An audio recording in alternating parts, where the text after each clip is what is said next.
Oh oui, nous allons commencer avec 4 par 4 mais juste avant.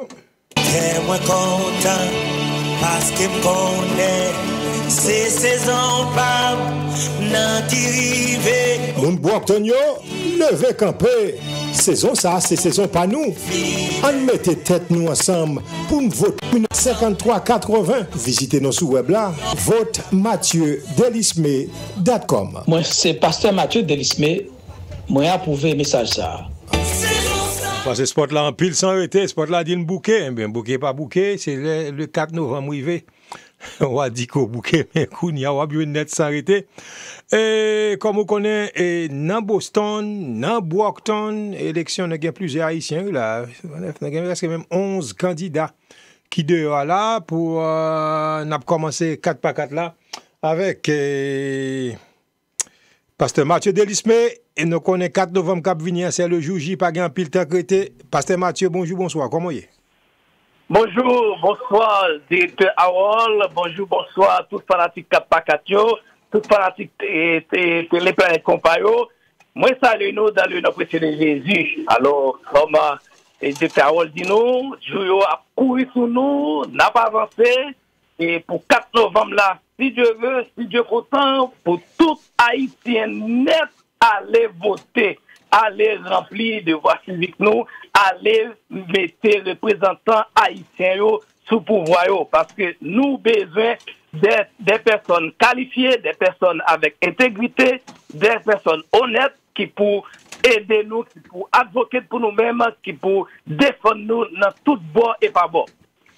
Donc, nous connaissons et nous pas arrêter en pile temps. C'est heure, nous avons compté minutes, tout, nous avons compté tout pour l'élection le 4 novembre. Et c'est comment, qui sont là où il y a et avec Pasteur Mathieu, bon, dans forme, c'est Mathieu Delisme qui après, c'est qui sont en dehors? Directeur, moi-même personnellement, très positif. Et son yo, c'est son qui sorti, qui très bien, et qui en faveur nous avons paquet de contacts que nous faisons, nous avons paquet de monde que nous motivons. Et pendant toute semaine, pendant toute la pluie, nous deux, nous avons frappé porte, nous avons fait contact, et nous avons fait interview, nous avons motivé, mon cher, et au nom de Jésus, son yo, très, très positif, et nous disons bon Dieu merci pour ça. Et alors, Kounia là, nous-mêmes, et jusqu'à 3 novembre, jusqu'à 4 novembre, on a continué frapper. Et puis, Kounyala, nous avons dit ballon dans pied et voteur yeux. C'est moi qui parle voter, ballon dans pied nous. Kounyala, nous, même 4 novembre, si Dieu veut, s'il vous plaît, pas dire nous pas de bien temps, pas dire que nous gagnons pour le travail. Créer un temps quand même pour aller voter. Parce que ça s'est passé dans le premier tour là, il y a plus de monde qui dit que yo pas le travail, laisse le travail, yo pas le voter, et puis malheureusement pour yo, les travail, blocus point yo, trafic point yo est arrivé en retard, tout pôle yo est fermé. Égal, mes amis, faites ce sacrifice là. Faites-le parce que les blancs yo a fait li, yo comme pour qui raison? C'est parce que yo toujours besoin de contrôle côté habité. Pas oublier côté habité. Pas oublier nous qui parlent de l'école. Pas oublier c'est là nous payer taxes. Pas oublier c'est là nous payer assurance pour machine. Mes amis, il faut que nous remplissions de voir ça. Son droit que lié, c'est lui-même qui peut permettre que demain si Dieu veut nous avons vie puis meilleure dans la communauté que nous vivons là. Mon cher et Pasteur Mathieu Delisme et Gombagaï, gon avantage qu'on gagne sous l'autre mounio, bah ouais sous ça, c'est communauté chrétienne qui des dos. Même moi j'ai un problème avec eux, ici m'a dit 4 novembre. Après l'élection, mon cher, c'est sorti yo pas sorti pour aller voter, moi j'ai un problème avec eux. Qui ça c'est qui sont qu'a dit? Ça que je suis capable de dire, nous disons bon Dieu merci. Nous disons bon Dieu merci parce que non seulement nous avons une communauté chrétienne avec nous, et nous avons plus gros armée, c'est l'armée céleste.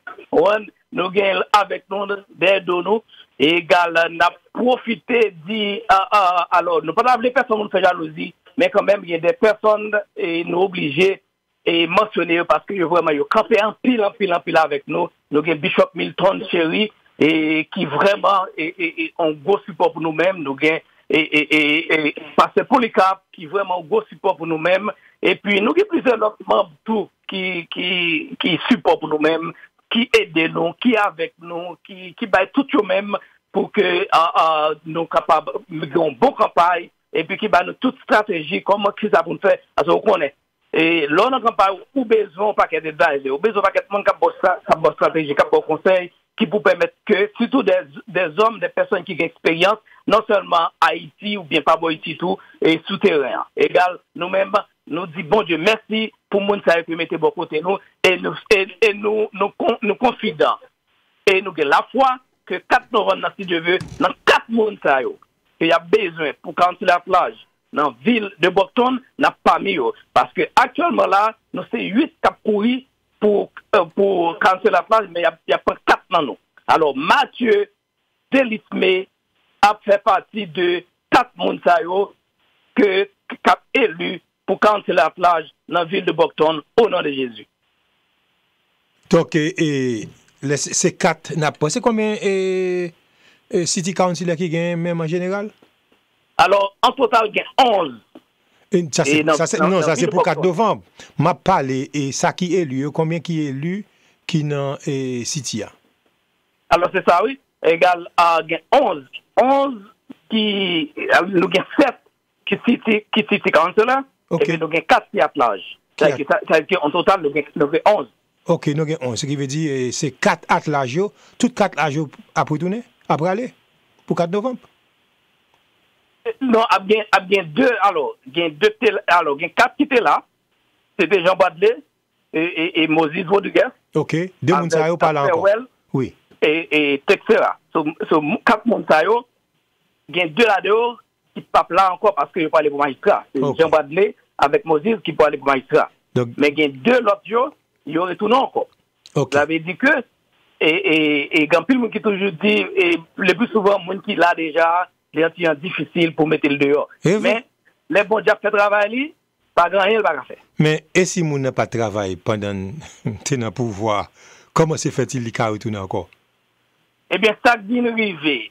Même lorsque le monde n'a pas travaillé, des fois, on connaît. Lorsqu'on déjà, en dedans déjà, au conseil de fanatiques, au conseil de voleurs qui, quel soit Jean ça y est, il ne peut pas changer votre job. Même si vous pas travaillé pour communauté, pour zone par là? Conseil de moun qu'on gagne des fois c'est comme ça. Même lorsqu'on pas travaille pour zone côté, il est toujours stick with you, il est toujours avec vous, il pas le vote quand même. On va négocier le monde. Ça fait que des fois, et les gens difficile pour mettre M. Sayo dehors, mais quand même, il arrive plusieurs fois déjà. Vous comprenez? Égal, nous-mêmes, n'a pas parce que M. Sayo, il a sous pouvoir longtemps, dans la ville de Bocton, et l'organe d'état, situation, ville là, à détériorer maintenant, c'est-à-dire que nous besoin de changement. Nous besoin de changement. La ville de Bocton. Pour une surprise, oui, et Pasteur Delisme, pour une surprise, parce que même si nous avons là avant, il n'y a pas de travail, mais il y a un candidat qui est capable de créer la différence, fraîche candidat qui est capable d'entrer. Donc, job n'est que ça, sur pas de travail, on met qu'on met oui. Pas grand affaire de mon cher chaque année, chaque 2 ans, après tout, pas besoin de faire rien, après lui, moins. Fois ça, il y a un candidat qui est bon. Des Carole, mais même moins dit chapeau bas devant et haïtien.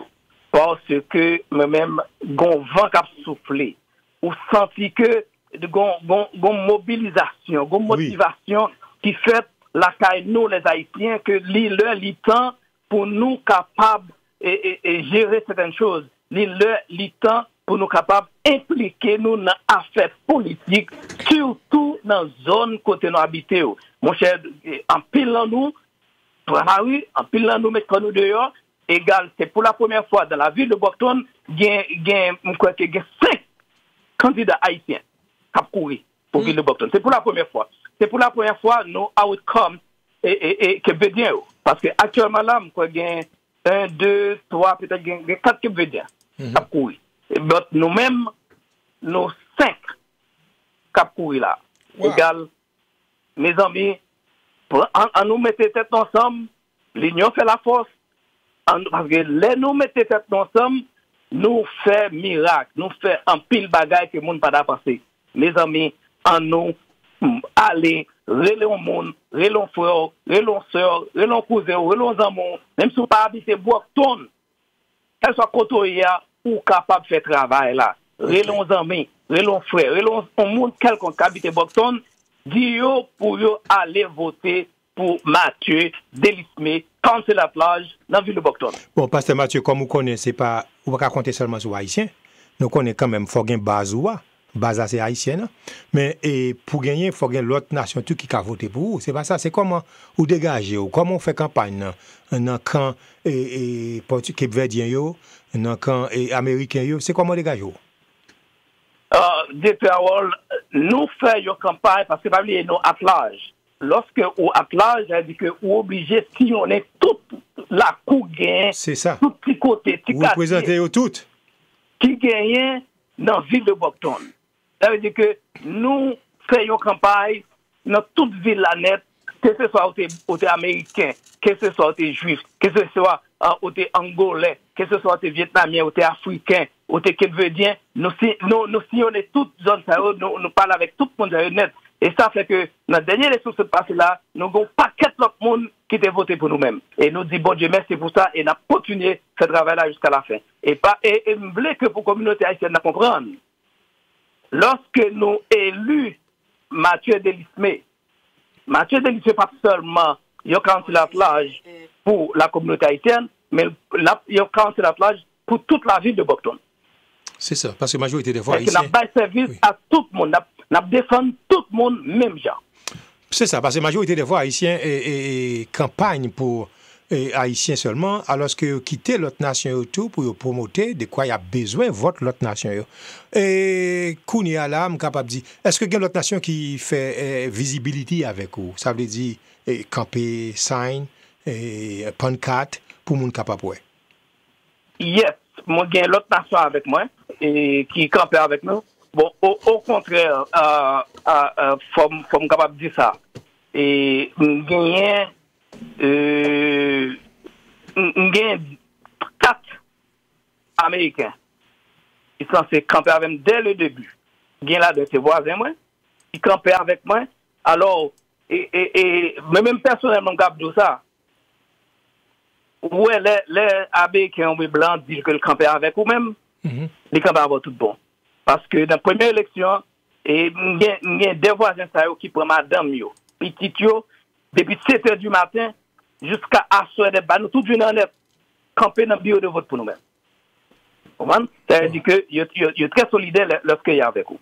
Égal, nous vraiment apprécions ça et nous contents et le fait que bon Dieu te mette le monde au bon côté nous. Et nous avons tout profité lancer et nous besoin plus volontaires. Please, s'il vous plaît, relais-nous dans 617 272 53 80 parce que je mardi ça, pas oublier que la ville de Brockton, c'est une grande ville.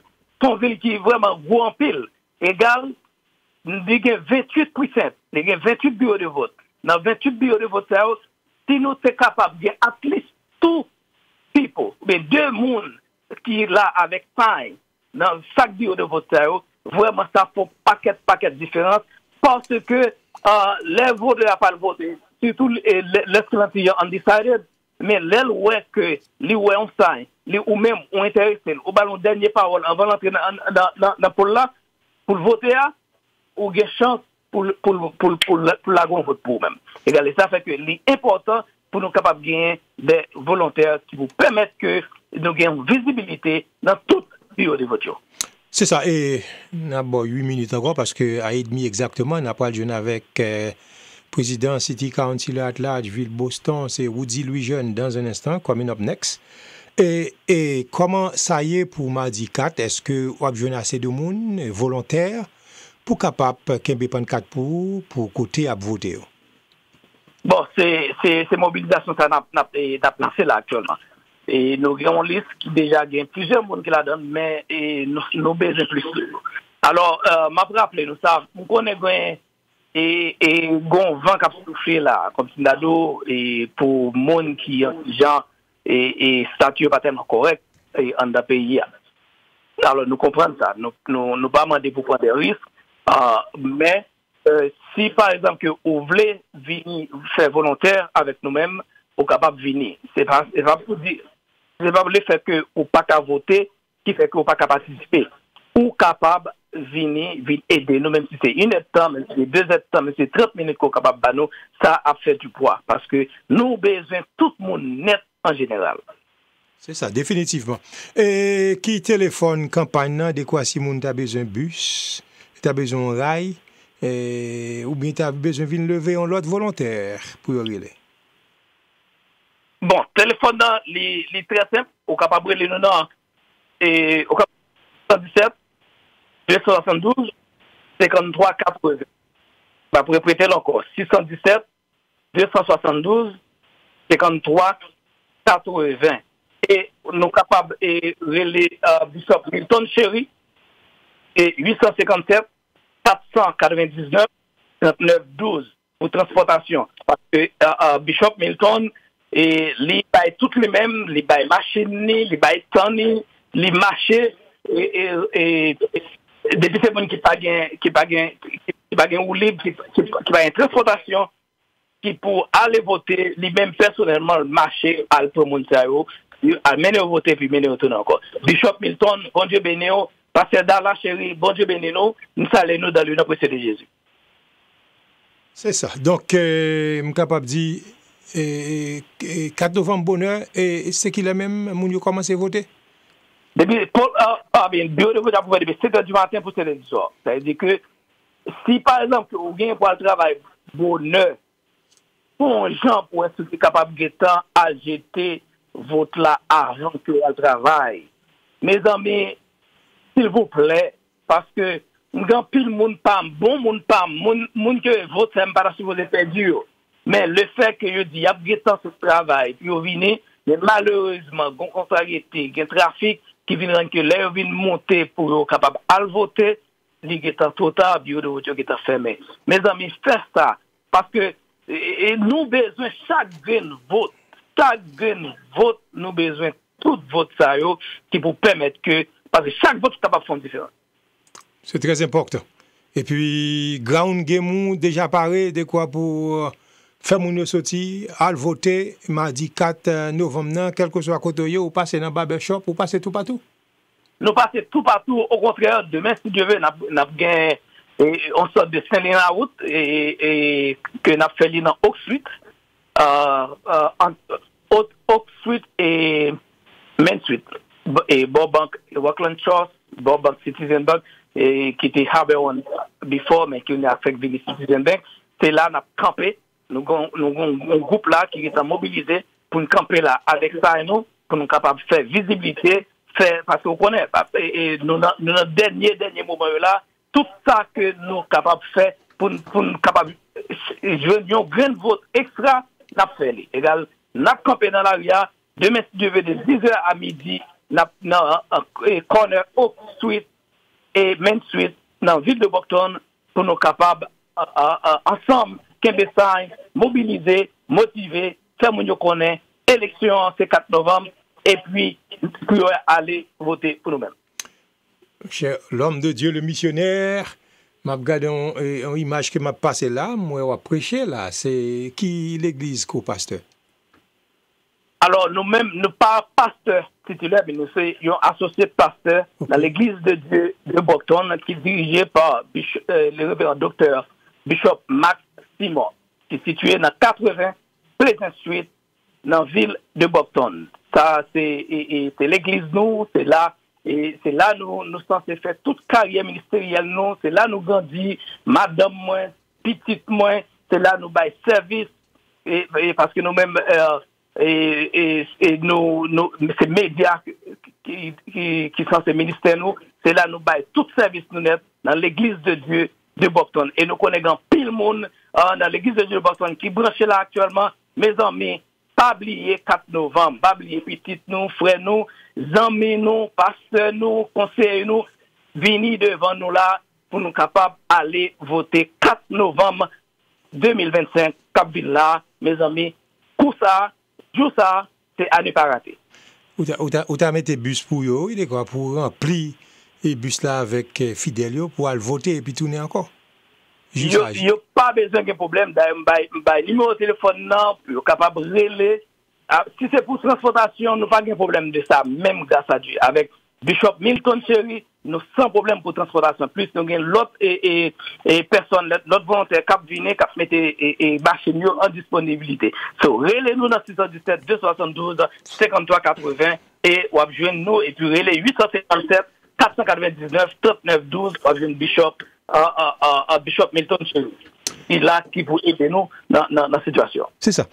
Qui côté va bien même pendant le week-end? Est-ce que bon, il y a quelque chose actuellement là, directeur, nous descendons là, nous parlons Boston, nous parlons dans Radio Concorde parce que il y a un event là que Jean-Claude Canon avec Oswald Neptune et d'ailleurs a fait là pour tout candidat haïtien honnête. Et ça c'est nous, ça c'est sur route là pour nous descendre. Et dans Radio Concorde, vous connaissez bagarre c'est consalier, là c'est nous gain. Alors une plus belle bagarre qui gagne dans ville de Boston. Ville de Boston, son ville de diversité, son ville qui gagne qui travaille de tous côtés.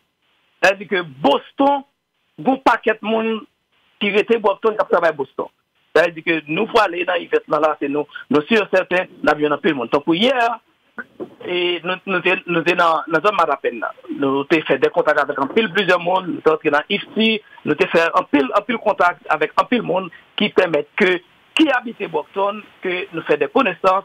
Et puis, Monsayo, nous déjà connaît, au nom de Jésus, il a voté pour nous-mêmes. Yes. Pasteur Mathieu Delisme, candidat pour City Council Attelage, n'a dit merci, KMBFM, parce que nous avons gagné. Et président Council Attelage, Boston, qui est déjà stand-by, ou dit Louis Jeune. Eh bien, Pasteur Delisme n'a parlé encore, n'a dit merci et bonne chance. Eh bien, merci à Dr. Wall pour bon travail fait dans la communauté à Kembela, continuez, par la guerre, que bon Dieu bénisse. Merci en pile, bye bye. Yes. Et de Pasteur Delisme, nous parlons avec le président City Council Attelage, ville Boston. Nous voulons parler de Woody Lujeune. Quelque temps, nous n'avons pas font parler avec lui, mais nous sommes bien contents parce que l'élection là, c'est mardi cap venir. Et Madame la Présidente Napsal, oui, bonjour, bonsoir, comment y est? Bonjour, bonsoir, bien. Bonjour tout le monde. Monsieur Marius, je suis content avec vous matin. Merci pour tout ça fait pour la communauté haïtienne. C'est comment la campagne a marché là pour mardi cap privé parce que nous ne pas le déplacer pour aller voter. Dis-nous comment vous sentez la campagne là? Oui, on a fait un pile démarchement pour faire que tout le monde songe qu'il y ait une élection le 4 novembre, mardi cap venir. Nous avons un pile candidat haïtien qui a couru. Moi-même, je couru pour un troisième mandat. Première fois, c'est le comité haïtien qui était voulu monter. Deuxième fois, c'est le comité haïtien qui était voulu monter. Et puis, je connais fois ça encore. C'est le comité là qui a voulu monter encore. Yes. Et je connais vous représentez tout City Council Attelage et là-bas, parce que c'est un petit président. Mais c'est combien haïtiens qui prennent les mêmes? Dans Boston, j'ai moi-même, j'ai Marvin Matelier pour City Council at Large, et puis j'ai Winston Pierre pour Cap-Couille pour District 5. J'ai trois, mais j'ai l'autre ville qui est un pilote haïtien, c'est Brockton, Randolph, Everett et Lynn. C'est ça. Et m'a dit félicitations tout parce que moi, j'ai un ami qui travaille de près avec lui, c'est les meilleurs Boston. Eh bien, mon cher qui mène une campagne forte et puis finalement, eh bien, adversaire là dit au revoir bien avant l'élection finale là, le 4 novembre. Monsieur est certain, dès 5 novembre, on va retourner dans la position encore. Est-ce que par exemple pour le président, c'est chaque fois qu'il y a une élection faite et puis nommé un président ou bien le président net? Non, c'est seulement président pour thème ça, ou qu'un président encore, même pas capable de faire après ça encore. Donc, peut-être dans deux thèmes encore de cas président, mais je dis tout le monde merci. Nous accomplir un pile de 2 ans. Nous bâtissons caille, nous bâtissons mon aide, nous qui besoin d'avocat, nous faisons un pile travail. C'est ça. Et président City Council Attelage, Woody Lujeune, une question m'a posée parce que il y a là dès demain. Et il y a un peu de monde qui a un problème pour faire une maquette parce que Snap là, ou du moins, ça ou les footsteps là, il a coupé. C'est qui soit dit moun ça même? On travaille pour qui ça nous a fait. C'est la première fois qu'un président a quitté ça arrivé. Donc nous voyons que le président Trump n'est pas vraiment qui de peuple là. Parce que y a un peu de monde qui a souffert à cause de ça l'a fait. Donc, on a essayé, si nous avons joué l'argent, ressources, manger pour nous qui ont besoin. Nous mettons toute information à d'ailleurs dans le bureau au moins. Mais si au monde a un problème, il a contacté le bureau au moins et puis nous avons dit qui ressources qui gagnent pour aider. C'est ça. Donc, et campagne même, est-ce qu'on a besoin volontaire ou du moins, ou gain assez, comment ça y est même? Oh non, pas jamais assez. On a fait un peu d'activité. Demain à Hyde Park. Yes. À 3h dans l'après-midi. On a fait une activité à Union Roxbury. Si vous avez des questions, si vous voulez aider, vous KLM. Dans 617 286 2349. Et puis dimanche, si Dieu veut, lundi, si Dieu veut, à 4h30, nous avons Marie Square avec Ara pour faire moun connaître pour aller voter mardi. Oh, vous mettez tout Rara au dehors? Oui. Oh là là, c'est qui l'aime? C'est lundi? Oui, c'est lundi à 4h30. Oh, 4h30 de l'après-midi, et c'est dans le square là ou bien? Oui, dans Mattapan Square. Dans Mattapan Square, mes amis. Donc, et ça, c'est une mobilisation qu'on peut le faire pour capable faire moun connaître l'importance pour voter. Donc, il y a un pile haïtien jusqu'à présent qui pas prend ça en main, mais il doit connaître que c'est un droit que vous gagnez pour voter parce que regardez dans le pays d'Haïti qu'on y a moun pas qu'à voter, moun qui besoin pour voter, oui, il pas qu'à voter, qui sont capables de dire avec moun ça qui joue un privilège ça et puis qui toujours à l'écart. Les gens dit qu'il y a un peu de monde en Haïti qui t'a aimé voter, nous sortis de un peuple qui travaille, qui bataille pour liberté nous. C'est pour nous voter dans chaque élection. Nous avons des gars, nous y parce que nous ne pas sorti voter. Et puis, nous avons le président Trump qui a essayé de déporter nous. C'est vraiment important dans chaque élection. Élection locale, élection État, élection nationale pour tout le monde sortir à voter. C'est ça. Et, par contre, nous avons 5 minutes encore, si possible. Et, oui. Qui gens ou qui travaillent ensemble avec l'autre membre du conseil, parce que c'est eux-mêmes qui président, anyway, pour bâtir unité et puis voter bonne loi dans Boston. Oui, nous déjà fait ça en pile. Semaine dernière, magistrat a une loi écrite qui dit léguer un building que ville a gagné. Donc, il y a l'école qui a fermé. L'école, ça, il doit logement affordable housing. Okay. Nous bouger the budget process. Nous mettons l'argent pour l'organisation qui supporte les immigrants qui ont des problèmes légaux avec ICE ou qui ont des déportations. Donc, avec collègues, c'est eux-mêmes qui choisissent comme président. Ils ont tous choisi comme président. Et puis, nous travaillons un peu ensemble pour nous, nous améliorer la vie des gens qui étaient dans Boston. OK. Et Madame la Présidente, ça m'a besoin qu'on ait avant d'aller. Est-ce qu'on est capable un tout petit peu de programme qu'on gagne, ou soit politique spéciale, ou tu as proposé pour aider les business à grandir dans la ville Boston? Monsieur Marius, est-ce que vous pouvez répéter la question une fois encore? Je vais répéter la question, because I know you are good in English. Donc, c'est qui programme pour là? C'est qui genre de programme qu'il y a pour aider les business dans la ville Boston? Petit business? Oui, petit business, small business. OK, négociation, oui. Donc, il y a un petit programme qui existait pour business. Nous avons un pile pendant COVID et puis nous avons bataille pour le programme ça. Mais, par exemple, si vous avez un business qui n'a pas de signe devant lui, vous avez les bureaux au moins et puis nous avons essayé de jouer un signe pour vous. Si vous avez besoin de loan, nous avons essayé de faire ça. Même si ce n'est pas la ville de Boston, il y a un pile d'autres organisations qui travaillent ensemble avec eux qui veulent supporter le business. Donc, si vous avez un petit business et puis vous avez besoin de support, vous avez besoin d'aide, relevez au moins, et puis nous avons besoin de façon pour nous aider. OK. Et dernière question, et let me say it in English and in Creole too. How do you plan to improve education and create better opportunities for students and families? Ça veut dire, qui ont planifié pour améliorer l'éducation, à créer plus d'opportunités pour élèves et familles dans Boston? Oui, ça c'est une bonne question. Même moi-même, c'est dans l'école publique où je suis. Donc, tout ça, comme avocat, comme le monde qui est dans Harvard Law School, c'est un résultat de l'école publique. mais nous avons pile pour l'école qui a besoin de recette. Donc, moi, proposé au bagage qui est the Boston School Building Authority, qui fait travail, créer l'école, qui faut l'argent, l'argent ça, c'est seulement pour l'école, pour faire travailler l'école, et puis ça, partie confiance dans les parents, pour y envoyer les gens dans l'école publique, pour y aller réussir, et puis faire tout ça, y capable, et puis devenir tout ça, y voulez. Et puis, c'est un dernier, bon, ça est dernier. That's sorry about that. I got a good one.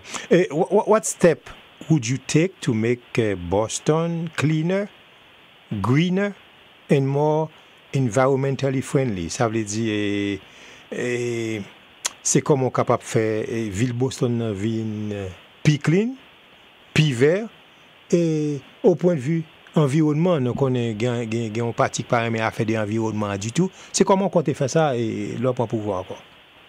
Yeah, one of the things, yo bagay ma fait l'environnement, les gens disent que yo gagne yo plus belle, yo dumpster. Qui get tout bagay là dans li, nous relève ville de Boston et puis nous pouvons aller sortir écrit yo ticket pour moun qui propriétaire kay là. Donc on a fait ça en pile et puis qu'on y a commencé à mettre ligne sous propriétaire si on pas nettoyer propriétaire. Na pété ouais si styrofoam, si on bagay que nous pas ça nous pas utiliser styrofoam encore parce que y a un pile problème avec styrofoam. Et puis partout nos villes de Boston, n'a planté un pile d'arbres parce que nous connaissons côté qui des arbres, avec plus fraîcheur, avec côté que moun ka pour un petit l'ombrage. Donc y a un pile travail à faire sur problème ça dans nos villes de Boston. Yes, et Madame la Présidente, vous dites le jeune, c'est un plaisir, bien avant aller, et m'tap dit, est-ce qu'on a un message pour les gens qui pourraient voter, et mardi cap venir, et ni dans Boston, on dit Massachusetts, parce que vous même vous représentez Boston, c'est vrai, mais vous sont force tout dans Massachusetts là, qui, message vous avez pour voter. Oui, m'a encouragé tout le monde pour aller sortir, voter, si vous pas voter, yo pas compter et puis si pas voter ou quitter l'autre monde voter pour donc nous avons tout le monde sorti pour yo al voter nous pas que pouvoir comme une communauté si nous pas supporter une autre si nous pas voter pour une autre on connaît que toujours dit même les langues là on connaît qui est moyen comme une petite communauté haïtienne là c'est une grande communauté à me lever donc moi demander s'il vous plaît tout le monde sorti voter Gay Marvin, Gay Winston dans Boston, dans Brockton, nous avons Jean Bradley de Renoncourt qui posait candidat comme magistrat première fois, il était premier noir et puis premier haïtien qui était dans la position ça. Dans Randolph, nous gagnons Natasha Clerget. Moi j'ai fait avec Judith Nelson. Donc il y a un pile candidat et puis maintenant tout le monde pour y supporter.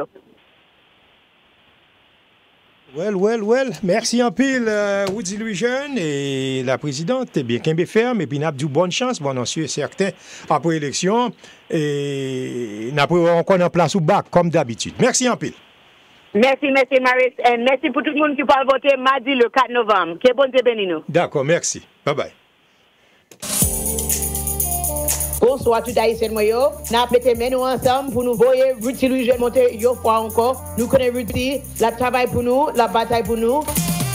Haïtiens, nous tous connaissons Ruti Louis Jeune, c'est City Council les pannes. Cap travail dit pour nous dans City Hall. Nous devons le monter 2 fois déjà, il délivré, nous pourrons voter le mardi 4 novembre pour nous bailler notre 3e mandat. Nous allons voter et réélire Woodzi, lui jeune combattant noir, pour continuer à défendre nous, pour résoudre le problème car nous gagnons, car qui est trop cher pour le locataire, malheureux pas qu'à acheter un petit car dans Boston. Système l'école la mérité changer, pour ti moun yo ka progresser, nous besoin de support financier pour ti business nous job training pour nous ka joindre travail qui pi bien payé, sans compter protection pour immigrants. Woodzi lui jeune, c'est l'idée ça pour nous kembe dans City Hall pour défendre douane, les martyriser, humilier, discriminer. C'est combattant que nous besoin dans moment ça. Votez Ruti Louis Jeune 4 novembre. Vous entendez des messages là? Haïtiens, nous allons voter 4 novembre pour nous réélire. Combattant nous, Woodzi Louis Jeune pour conseiller municipal Ville Boston. Moi content parce que me connaît. C'est saison pas nan qui rive. Moun Brockton yo, levez camper. saison ça, c'est saison pas nous. On mettait tête nous ensemble pour nous voter pasteur Mathieu Delisme pour conseil municipal dans ville Brockton, conseiller at large. Mardi 4 novembre, bonheur, communauté chrétienne, levez, tout le monde qui vit dans Brockton et qui est éligible pour voter, à voter Mathieu Delisme. Mardi 4 novembre 2025, si vous voulez supporter campagne non, ou bien comme volontaire, si vous avez besoin de plus d'informations, relais 617 272 53 80. Visitez nos sous web là, votemathieudelisme.com. Moi, c'est pasteur Mathieu Delisme. Moi, approuvé le message ça.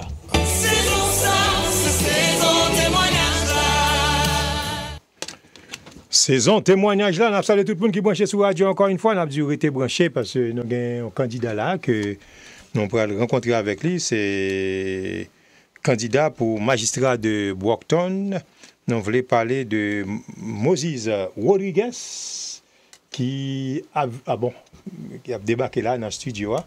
Donc, nous avons make sure que tout bagarre ok. Est-ce que nous sommes capables de recevoir M. Rodriguez qui va dans la radio dans un instant. Restez là.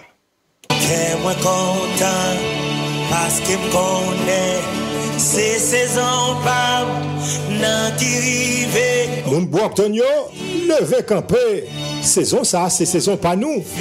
On mettait tête nous ensemble pour nous voter pasteur Mathieu Delisme pour conseil municipal dans ville Brockton, conseiller at large. Mardi 4 novembre, bonheur, communauté chrétienne, levez, tout le monde qui vit dans Brockton et qui est éligible pour voter, à voter Mathieu Delisme. Mardi 4 novembre 2025, si vous voulez supporter campagne non, ou bien comme volontaire, si vous avez besoin de plus d'informations, relais 617 272 53 80. Visitez nos sous web là, votemathieudelisme.com. Moi, c'est pasteur Mathieu Delisme. Moi, approuvé le message ça.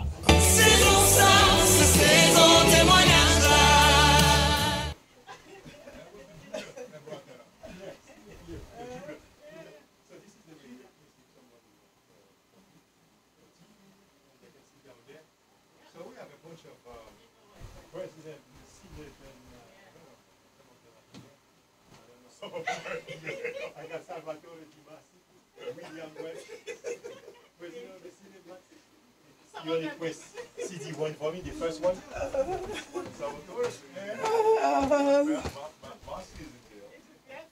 CD1. Moun Brockton rassemblé. Mardi 4 novembre, c'est élection magistrat dans Brockton. Yon gros choix pour tout le monde. Immigrants, petits immigrants, ak natif natal. C'est là pour mettre intérêt Brockton devant. Ville nou an gen gros défi. L'école qui besoin plus ressources. Travail qui doit créer. Prix kay ak taxe qui pèse sous famille. Qui donc nous besoin yon leader qui gagne expérience, discipline ak vision. Moses Rodriguez c'est leader. Il servi dans US Navy, il élevé en famille et puis il travaille comme conseiller municipal pendant 12 ans. Il travaille comme directeur en agence communautaire qui collabore avec tout secteur dans la ville. Il croit dans le travail ensemble, il croit dans le travail avec tout le monde sans préjugés. Mardi 4 novembre, songez, gagnons seul choix. Votez Moses Rodriguez pour magistrat Brockton, pour sécurité famille, l'école qui mettait Timounio en vent. Avec Moses Rodriguez comme magistrat, Brockton a toujours été une ville champion pour nous toutes. I ask for your vote. I ask for your voice. Let's roll up our sleeves and get to work. I'm Moses Rodriguez and I approve this message.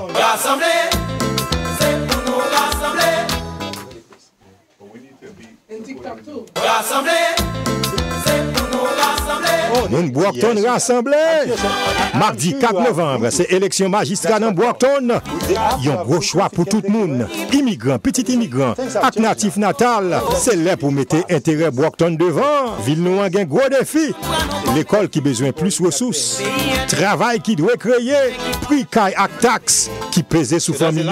Qui donc nous besoin yon leader qui gagne expérience, discipline ak vision. Moses Rodriguez c'est leader. Il servi dans US Navy, il élevé en famille et puis il travaille comme conseiller municipal pendant 12 ans. Il travaille comme directeur en agence communautaire qui collabore avec tout secteur dans la ville. Il croit dans le travail ensemble, il croit dans le travail avec tout le monde sans préjugés. Mardi 4 novembre, songez, gagnons seul choix.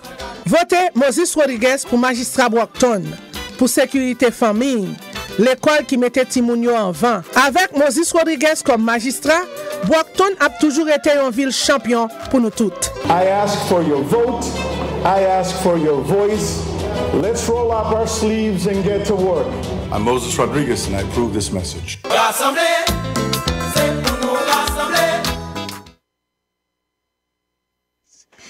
That's why, nous saluons tout le monde, de retour, et nous avons là, et invité qui dans le studio, nous voulons parler de Moses, qui est avec nous, et que nous pas laisser, ouais, si nous avons parler avec lui. Donc, quel que soit côté ou branché sur radio, bah oubliez nos live sur Roku TV, des pour gagner Roku, allant sur chat taper et Planète Compas, ou bien non. Et nous sur YouTube, page Harold Marius sur YouTube. Et puis nous sur Facebook, page Harold Marius et Radio Télé Planète Compas. Online, planetecompas.com. Et on audio now, you can listen to us. 605-615-4218. If you got T-Mobile, Metro PCS. Et if you have Verizon, 605-781. 97-64. He's the card there, and you can give him my card and saying, so, I think we're ready for the interview. Let me say hi, first of all, to Patricia Sano, who is there at the studio with candidate Moses Rodriguez. Patricia, what's going on? Tell to your public, as usual. All right. Bonjour tout le monde. Bonjour directeur Harold, tout super branché Radio Téléplanète Compas. C'est moi-même Patricia Sano qui supportait un supporter candidat Moses Rodriguez qui est dans le studio avec lui pour permettre communication capable faite. Journée jeudi là dans cadre interview que Radio te prévoit. Donc tout bagarre OK et non sûr et certain et pas de problème. Non, du tout pas. 100%. Pas de problème non plus.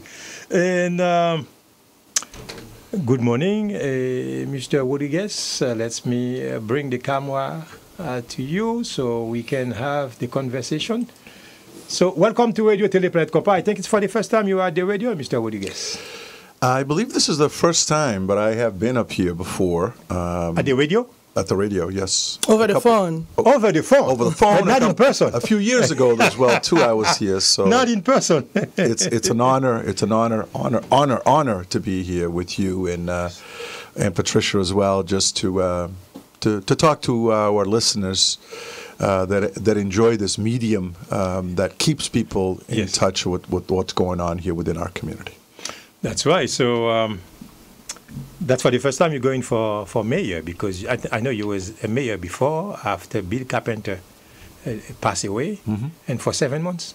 Yeah, I was lucky enough to be selected by my fellow councilors to step in for Bill Carpenter when he died unexpectedly. I assumed that position for 7 months, and it was truly an honor to continue his program and his way of going forward in the sense. So that was something that, I will remember for the rest of my life, because it was something that was tragic for the city, but at the same time, it afforded us the ability to continue the program that Bill Carpenter had started. Yes.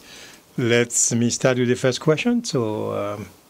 I have Patricia Sano, we've been at the radio for years too. The radio is 23 years. 23. A lot of years, huh? So we're hanging there. A lot of years. There in the name of the Lord. And Patricia has been there in the 23 years, probably 22. She's a veteran. I am a vet. Well, she knows the community. I've been doing this for a long time, for the longest time actually. That's it. Mr. Moses, you were supposed to participate in a debate with Mr. Jean Bradley de Onoco, but you didn't show up. What was the reason? Well, it's interesting because we actually had a debate last night, and this was actually addressed. What actually happened is that once you have an election and you move on from the primaries, you have these various entities that actually decides to schedule debates. But one of the premier ones that we have as candidates is a forum with the senior citizens, where all the candidates go to their buildings to basically talk to the seniors and understand what those issues are. In our case, his case, my case, we were scheduled on September 23rd to participate in the forum with the seniors on the 21st of October. So I committed to go to the seniors because the senior population is very dear to me, because my own father lives on one of those housing complexes. So I had committed to go to the seniors. In the meantime, weeks later, this group schedules the debate on the same night that we had the senior forum. So I chose to participate in the forum of the senior citizens because we have various buildings that we go to. And I did not want to stand the seniors up and not show up to their forum that had previously been scheduled. And that's the reason why I chose to do the forum and not necessarily the debate. Because to me, it's more important to deal with the seniors and their issues than to go to a debate and talk to an empty chair. Because I thought, once again, I thought the debate you could have diverse, more people also at that time. No, there's more seniors at these forums than there were people at the debate. Oh, okay. So even though it was a public debate, but the seniors that live in those big buildings, they were downstairs waiting for me. As a matter of fact, my opponent went to one and didn't go to the other two. So the seniors on those other two buildings were saying, where is the other guy? Okay. So, like people are saying, you didn't go to the debate, I could turn around and say, you didn't go to the forum because the seniors were waiting for us, and only I showed up to talk to the seniors on those two complexes. Patricia? OK.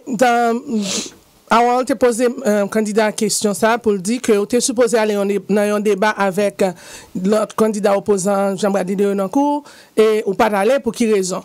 Eh bien, candidat Moses Rodriguez il répond comme ça, il dit que après élection primaire là, normalement, dans pile arrangement, pile réunion que y a metté dans rendez-vous pour lui. Et puis, côté que tu as un premier débat déjà, que tu as fait avec le candidat ça. Et pendant ce temps, dans la rencontre que tu prévois pour t'aller, tu as une autre rencontre avec Citizenio, ça nous les grandettes, nous, moun qui dans le troisième édio, qui t'attendent, et forum, ça, c'est des forums qui étaient planifiés, qui étaient là pour y aller tout. Et bien, lui-même, il était en priorité pour t'aller joindre, parce que Citizenio, ça, Citizen, ça, pas qu'à venir dans le débat, mais c'est la caillou, côté à organiser forum, ou à joindre pour parler avec eux, tendre sous problème yo. Alors c'était une raison que lui dit même Jean tout on a dit que ou pas de venir dans débat, lui même tout t'es qu'à virer pour dire même t'es là dans forum yo, l'autre candidat pas là dans forum yo, côté que même Citizen Sao, Grandette Sao t'a demandé côté l'autre candidat parce que il t'est venu dans yon, il pas aller dans deux l'autre qui t'a fait après ça yo. Okay, that's very understood. And also just to add on, we have had 2 debates since that debate. Oh, 2 debates before. No, after. Oh, after that. After we have had 2 debates. So I thought it was fair for us to, and besides, we have a bunch of groups sometimes that comes out of nowhere. We've got, 40 or 50 groups on Facebook. Everybody wants to organize a debate. And it's not fair to the candidates or to your campaign for everybody to decide, oh, you know what, I'm the Cape Verdean Association, I'm going to organize a debate. I'm the Haitian Community Partners, I'm going to organize a debate. We have to have a consensus in the community, like they do in the presidential elections or whatever, where the media can organize debates, or organizations that are, civil rights organizations like the one we had from the NAACP last night should be the ones that organize debates, so that not everybody decides to organize a debate and then force you to show up when you have commitments to other debates as well. So that's why I think what you need is a couple debates and not a bunch of debates because a group wants to put together. How many debates you agree to?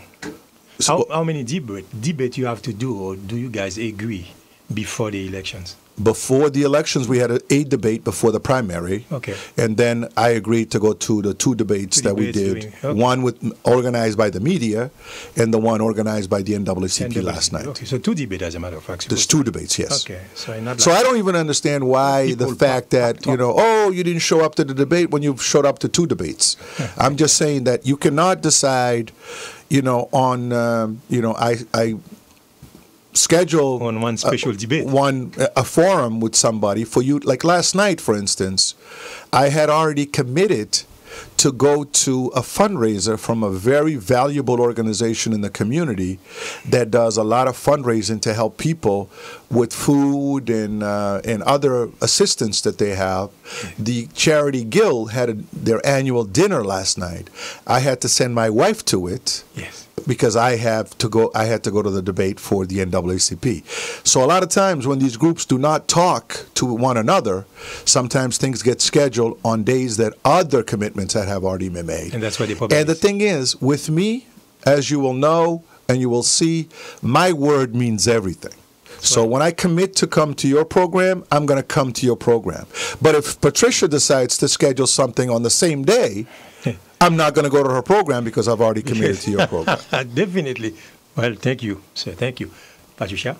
Yes, encore pour plus précision, candidat Moses Rodriguez fait connaître que grand pile débat qu'a préparé, grand pile monde, grand pile groupe qui t'a remis faire débat yo. Mais il pas aussi facile pour tout débat pour un candidat présenter là-dedans. Et en plus que il dit Jean Théier, dans le cas ça, c'est plusieurs débats ou bien plusieurs bagages qui organisés en même temps, ou bien y'en après l'autre, il a appelé d'organiser, so lui-même il est obligé à faire arrangement pour choisir côté au calé, côté à pied. Même Jean lui dit que il y a deux débats après débat que le pas présenté il vient en faire avec candidat ça, y'en là dans hier soir encore, il était dans débat que yon agence communautaire qui c'est une agence qui très ancienne en ville Brockton organisée et médias tout ça il participer dans débat ça yo. So I got 30 minutes. Let's see how many questions I can ask, you know? Yes. Oh, God. And I remember, Michelle, who was in your place. I got so many questions, but, you know, the time is so short. It's your radio. You can make it as long as you want to. There are other people coming to the show. Oh, I see. I have to respect the time. Absolutely. They pay for it. Yeah, commitment. Commitment. So Brockton has faced challenges with housing affordability. What specific plan do you have to make housing more accessible for working families? Well, I think what we need to do is increase the housing stock. Okay. You know, the city itself, mayors do not build housing. City councilors do not build housing. What we need to do is make the supply a bigger supply. Invite investors to come in and build housing in our community. Invite developers to come in and develop land and property in our city. But we, at the same time, as city government, we need to make sure that the housing that comes into our community has the ability to basically be affordable for some individuals within our community. But as a mayor, we cannot say, I'm going to build 20 apartments, 30 apartments, because that's not our function. Our function is to set the policies and to basically invite investors to come in and invest in our community. So you might have other candidates that'll come in, I'm going to build 20,000 homes, I'm going to do... That's all a bunch of lies. I know there's a and things candidate who came in... we can't do stuff like that because it's not our function. We cannot use city budget to build housing. That's not what cities do. Boston doesn't do that. You know, Boston, the bigger city, doesn't do that. How is a smaller Brockton going to do that? I got Mr. Josh Craft, who is here, told me he's ready to build about 20,000. He can build Maybe it because he has the money. Because he's a billionaire. He can build it out of his own pocket. That's the difference. Not through the city of Boston. Gotcha. That's what we need to make sure we're clear with people, that we need to know what our lanes are. You know, we're not the federal government. We're not the state government. We're the city government. Okay. Towns like Randolph cannot build homes. Cities like Brockton cannot build homes. I see. Patricia. Sous question Kai, candidat Moses Rodriguez dit que normalement, c'est pas magistrat qui va construire Kai, mais magistrat capable d'assurer que dans ville là, conditions réunies pour que moun qui gen cob tant investeur ou bien moun qui c'est développeur, yo vini, yo gagner moyen pour yo construire et agrandir housing ou bien venir avec nouveau plan construction. Mais ça qui est important, c'est que dans cas Brockton, on a besoin ouais problème ça yo et fait arrangement à ce que nous bienvenue moun ça yo, nous assurer nous que moun ça yo capable venir pour yo mettre en place Kai qui affordable, car côté que moun ka joindre pour être et payer prix que capable de faire dans ville Brockton. Okay, so let's check with public safety how it works. Public safety is always a top concern. So how do you plan to strengthen trust between the police and the community, especially the Haitian community? Well, it's interesting that you bring that up because that is a top concern. You know, even the days that we went to that forum to talk to the seniors, every single housing complex that we went in, the first question that they came up to us, or to me anyways, was the safety of seniors in these buildings, the safety of people in the community. It's clear that we need to be honest with people of what things that we can do. We are not a rich city. We are not a rich city, so we struggle sometimes to make ends meet. We can only buy what we can afford to buy. I'm not going to sit here because one of the things that I promised the people from the very get-go of this campaign, long before Gene was a candidate, when he was actually on our team, was that we're not going to lie to people. We're not going to promise to do things that we cannot complete. What I can tell you is this: we're going to use every single resource available to us, state resources, to talk to the governor, to get the state police to help us, to make our city safer. We're going to go out and increase the number of police officers that we have and continue to invest in community policing. We have community policing. We just don't have enough of them, you know, to help the communities out. But the issue of crime in our communities is multifaceted. It's not just the police. It's not throwing police at the problems. We also have to be honest with our people to make sure that they help us in crime prevention. We had several years ago, when Bill Carpenter was actually mayor in the city, we had some specialized police dogs doing some searches throughout the community looking for guns. These police dogs were specialized to smell gunpowder. Do you know how many guns we found in the streets of Brockton? Not one. Zero. So it was a safe place? There's no guns in the streets. The guns are in the homes. Oh, yeah, definitely. So if the guns in the homes, we need people to help us get the guns out of the homes. You know, get the parents to help us with their young people who might be... You cannot go... We cannot go into people's homes to get the guns. So that's why I'm saying that the issue of crime is multifaceted. We need the community to help us, and we need the city to help us well, too. We need to have that good relationship between police and community. We need to make sure that our people trust the police that they serve. That's why we have been endorsed by the Brockton Police Department.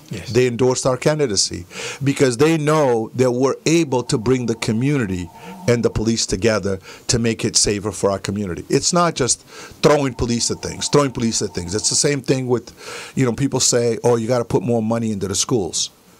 We don't have a money problem, and I brought that up on the council several months ago. What we have is a money management problem. There's a difference between having a money problem and having a money management problem. Our budget this year is more than it was last year. We're now at $614 million. It was in the 500s last year. So we're putting more money into the system, more money into the city, but it's not the fact that people say, oh, you got to invest more in the schools, you got to put more money, more money. No, we got to be a better manager to manage what we have. Concernant sécurité dans la ville Brockton, candidat Moses Rodriguez précisait que yes, c'est une question qui est très fréquente, en pile monde, tout côté le passé, c'est même question, hein, sécurité pour Grandette, sécurité pour tout le monde dans la ville Brockton, dans la communauté. Hein. Eh bien, il dit comme ça, c'est un bagage que nous avons besoin de garder ensemble et pour nous chercher une solution ensemble tout, parce qu'il y a plusieurs aspects là-dedans pour nous considérer. C'est ça que il dit que les pensées, normalement, tout ça qui est fait déjà, il y a un pile bagay qui est fait, mais qu'on a nous besoin de garder avec plus rationalité pour nous capables de porter solution et garder qui ça a marché plus bien, parce que il pas obligé un problème l'argent, mais qu'ils ont géré l'argent, qu'ils ont utilisé l'argent, ressources comme étaient disponibles. Of course. L'année dernière, le budget a été plus bas que l'année ça, il mettait plus comme dans le budget, mais toujours c'est l'efficience qui gagne dans la décision qu'a prend que l'invité communautaire tout comprenne.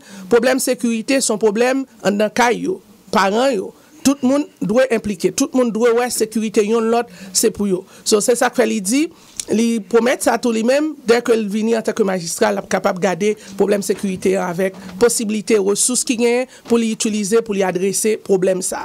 Mais toujours la prend résident yo, yon veille pour l'autre, yon garder pour l'autre, sous konon bagay, dis-li. I just wanted to add one more thing. Okay. Go ahead. Statistically, crime is down. Statistically, crime is down in our city, but the perception of crime is still very high. So that's why sometimes we are not the best communicators in our community. We don't talk, we don't let the community know what's going on. Yes. Sometimes we don't do a great deal of communicating that stuff. I mean, it's like when you look at the issues in the schools. Yes. Last year we graduated 1,000 kids from Brockton High School. 70% of them went on to 4-year colleges. Are we telling people that? No, we're not. We don't do a good job in communicating. That's why I believe in our administration we'll have a specialized person to basically deal with communications, to communicate with our people to make sure that they understand what's going on so that they can partake and help us make the city even a better city. She can't wait. I can't wait. I can't believe it, you. Hey, Yes. I didn't say anything. Non, you didn't say anything. Juste nous besoin communication, aller plus loin, arriver plus loin. Communauté 1, encore, candidat Moses Rodriguez dit que, en pile fois, information pas venir joindre nous par contre, qui ça bagay yo ye, ou bien gens, pour nous douer gain information nous pas gagner ça qu'on crée problème ou bien nous pas qu'à vraiment connaître qui bon bagay qu'a fait dans ville là. Ils promettent ça toujours. Dès que t'arrive magistrat Brockton, là pas assurer que communication fait plus bien et communauté en joindre information yo, gens doit joindre yo.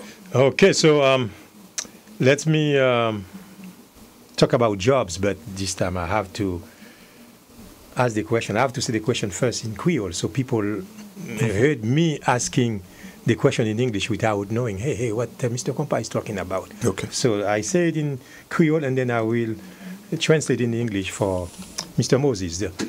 The city is going, let me say it in Creole. Villa grandit rapide. Qui jan ou ta géré développement pendant wap kenbe prix la vie accessible pour tout le monde? In English, the city is going fast. How would you manage development while keeping Brockton affordable for everyone? Well, you know what? When you sit down and think about it, yes, our city is growing, but our city is not growing fast enough. Because if you look at the taxation in our community, residents, myself, taxpayers in our communities burden the amount of taxes disproportionately than the commercial taxes or the development taxes. So we need to grow our city even faster to be able to pick that up, because right now the residents are responsible for 73% of the taxes that are paid in the city, whereas the businesses are only paying about 23-24%. Yes. So what we need to do is increase that, again, not increase taxes on the businesses, but increase the number of businesses so there's more businesses paying more taxes so that it can lessen the burden on the taxpayer. That's what we need to do. Cut the red tape, make sure people can go and see a friendly face in dealing with you and investments in our community. That's why we're going to create a business advisory council made up of business people to advise the city on businesses, because I have some social services experience, or I have a military experience, or I have some government experience, but I don't have a great deal of business, investment experience, because I run a community group that hires people, looks for funds, but it's different for development. So we need to have the people that have the right ideas, the right thoughts coming together to help us and advise us and be able to do that, because it's important for a city to have more eyes, more ears involved to help us do that. And that's what we're going to do. So more business is better for you? Well, we want more business, because because right now, let's say if we only have 5 people paying the commercial taxes, they're only going to pay this much. If we have 10 people, then it's a little bit more. If we have 20 people, then it's more. Yes. That's what we need to do. We have to increase the number of businesses that we have in our community so that the business tax can help the residents pay less tax. Because it's the difference between the other guy that's running and myself is that I'm a taxpayer. I'm a taxpayer. I own a home. I know what paying a water bill looks like. I know what paying a light bill looks like. And when you know that and you see the stresses that it's causing me as a taxpayer, I know the stresses it's causing you as a taxpayer. So that's why we need to make sure we bring more. We do what we can to bring more people involved in that loop so that we can have a bigger pool of businesses to lessen the blow on the taxpayers. I mean, I can feel it, because even me in Wendorf, my taxes went up. You need to move to Brockton. Welcome to Brockton. Wendorf I'll start searching for a house for you. Wendorf has been a house since 1999. Oh, so what? So what? what? I love it. It's like a second Haiti. So what? I know I like Brockton too, but you know, Randolph is part of my life. Yes. Patricia, go ahead. So, pour question économique développement, pour Kembe Brockton, toujours non niveau pour moun ka arrêter la vivre là, non prix accessible, non prix qui affordable. Eh bien, candidat Moses Rodriguez précisait que actuellement, lycée 70 pour résidents qui gen kay, c'est eux qui payent 70% dans taxe Brockton, business yo c'est entre 25 à 30%.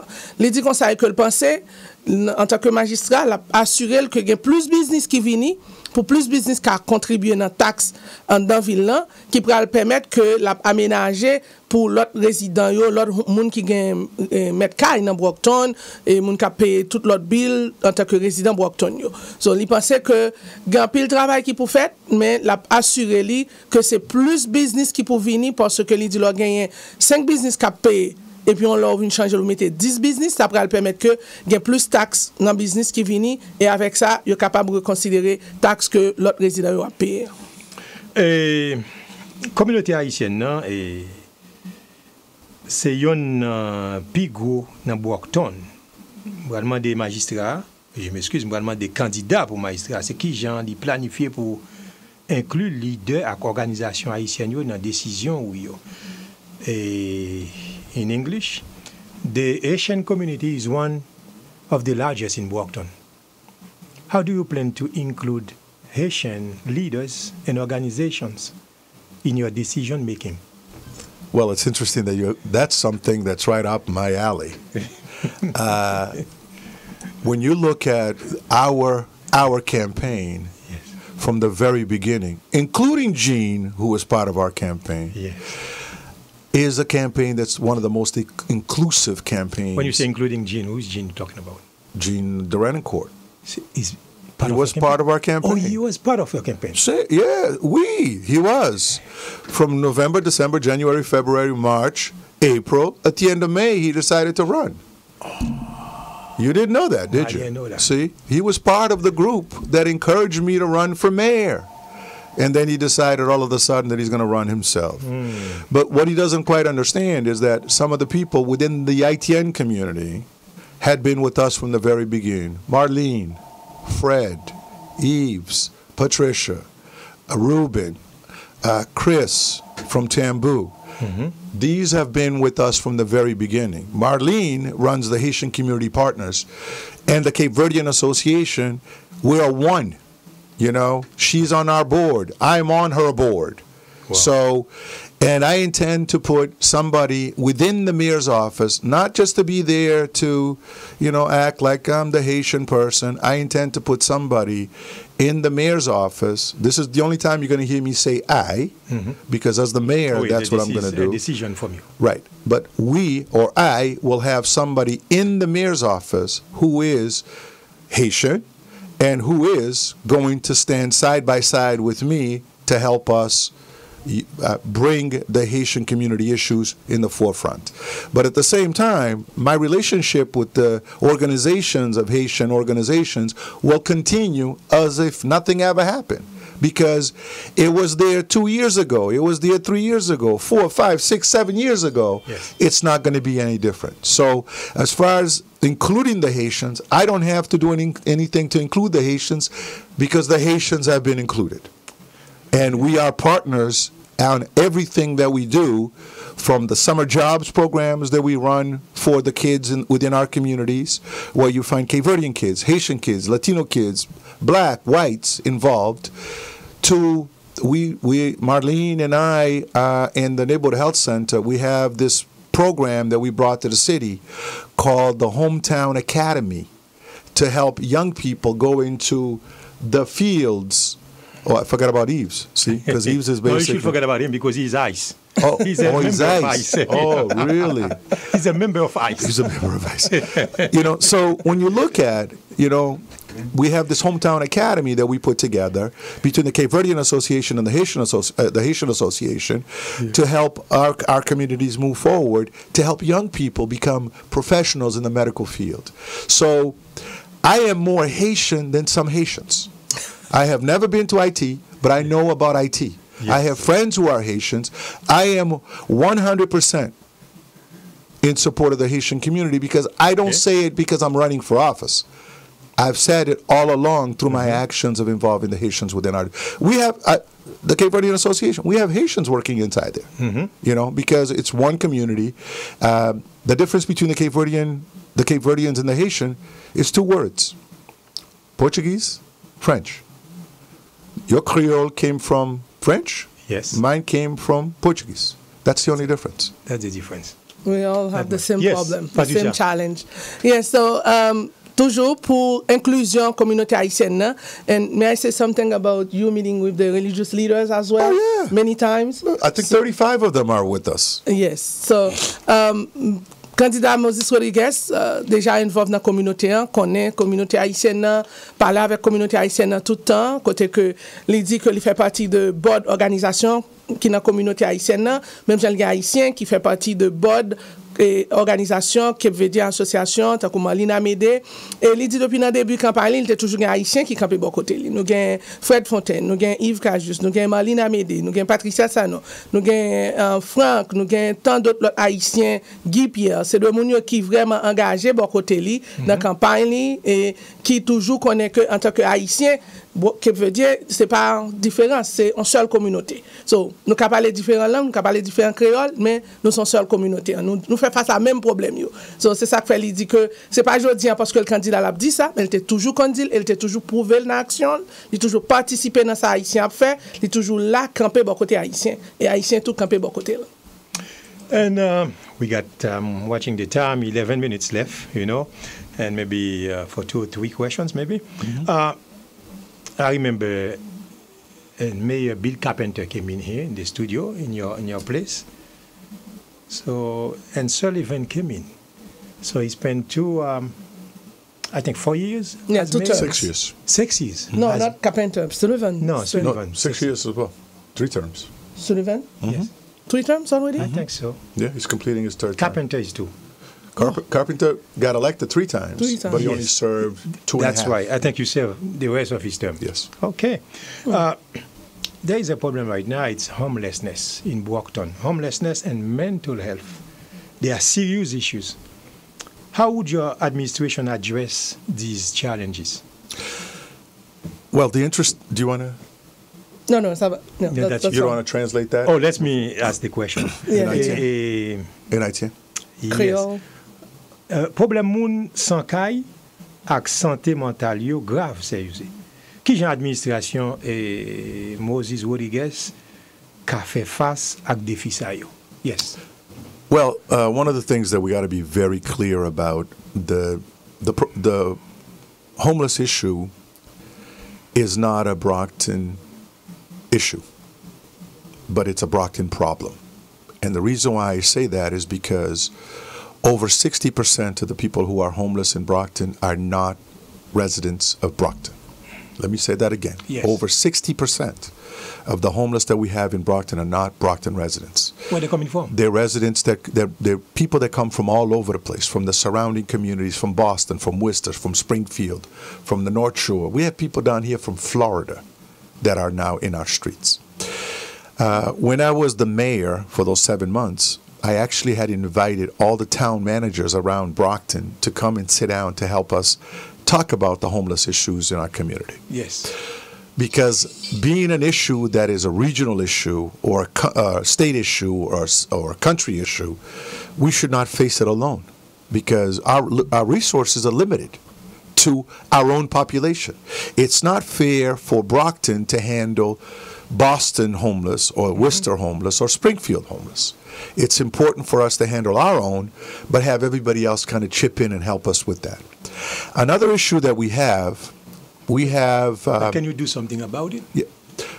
Well, I'm going to go back to doing what we had done before, which is bring those people in and saying, look, 6 years later, we're still in the same place. So we need to create programs, day programs, that are not just necessarily in Brockton, but perhaps in the surrounding communities, to be able to take the stresses out of Brockton. Because it's not fair for us to have the shelters, and then during the day you see all these homeless people walking around. They need to go somewhere, and those other communities need to help out as well. But we also have another issue. We have organizations in the community that take people in therapy, for rehabbing. They take people from Boston, from Worcester, from Springfield, from Lawrence, from Lowell, New Bedford, Fall River. Those people come for their 30-day program or whatever, how long the program is, and once they get discharged, they go back on the streets, in our streets. So what I'm going to do, I'm going to get together with these agencies and say, I worked at Brockton Hospital for a long time. Before a patient is discharged, there was a thing called a discharge planning, where if you come to the hospital for whatever issue you have, when you get discharged, you get an appointment to go back to your to home. We find out who you're living with, who's going to take you to the appointments, whether or not you have your follow-up appointments. So we need to do the same thing with those programs. I'm not saying that you shouldn't take people from Boston, from Worcester, or from whatever, but when you take them, they need to go back to those communities, because you cannot just discharge them on our streets, because that's what these agencies are doing. So that's what you're saying. Where do they come from? Yeah. That's where they come from. A lot of them come from Rockland, from Kingston, from Norwell, from Randolph, from some of these other communities for therapy. Randolph for therapy and drug count, whatever they're getting from the community. But they need to go back to their community where they have relationships, where they have families to live with. It should not become an issue in Brockton. But we also have some funds that we got through some settlements from years ago that we're going to put it to work to help those that want help in our streets. That's right. Go ahead, Patricia, because problème moun qui pas gen côté pour été, problème santé mentale, c'est vraiment situation ça que question été adressée et candidat a mentionné que oui, problème yo réel et c'est l'autre communauté autour, moun yo sorti dans l'autre communauté, yo vinn vivre Brockton ou bien yo dans la rue Brockton, et bien li gen plan pour travailler avec agence qui a ba moun ça au service, même Jean li l'était magistrat pour 7 mois, il était gen chance inviter l'autre administration, l'autre ville, l'autre area ça yo vinn chita parler avec lui pour yo être capable voir comment yo ka adresser problème moun ça yo qui sorti dans l'autre communauté yo mais qui vinn hang dans rue Brockton yo dans ville Brockton, dans la rue Brockton. So je pense que retourner encore dans City Hall là, la pral mettre plus ressources mobilisées pour ça et surtout garder avec agency qui ba moun sa au service comment que capable réacheminer moun sa dans la communauté côté où t'es sorti initialement, une façon pour c'est pas Brockton qui paye conséquences moun qui pas gen côté priorité qui dans la rue ou bien que même la gen pile château dans Brockton mais service là comment yo capable bali puis bien. And before I leave, I think I should ask you these questions about education. Éducation, c'est clé pour l'avenir. Qui plan que le gouvernement Moses l'a gagné pour améliorer l'école publique Brockton et puis aider les élèves à réussir? In English, education is key for the future. What are your plans to improve Brockton public schools and help students succeed? But the first thing we need to do, we need to have that communications that we lack of. We need to let the people know that we have the best urban school system in Massachusetts. The best. Okay. Now, what are we going to do? Do we need to get it better?